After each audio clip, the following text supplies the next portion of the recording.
পরমপিতা পরমাত্মা বলেছেন যে যথার্থ স্মৃতির প্রমাণ হলো আমরা সমর্থ স্বরূপ হয়ে শক্তিসমূহের দ্বারা সকলকে প্রতিপালন করি।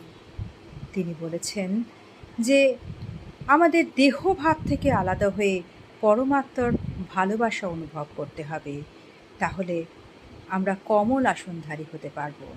কমল আসনধারী অর্থাৎ ব্রাহ্মণ আত্মাদের জন্যে সব থেকে উঁচু স্থিতির লক্ষণ সেটা।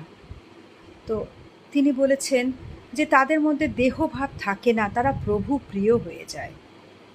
আমাদের মধ্যে যে বিশেষত্ব বা গুণগুলো রয়েছে সেগুলো হচ্ছে প্রভু প্রসাদ, সেগুলোকে যেন আমার বলে না মনে করি, তাহলে কিন্তু সেটা দেহ ভান হয়ে যাবে, দেহ অভিমান হয়ে যাবে।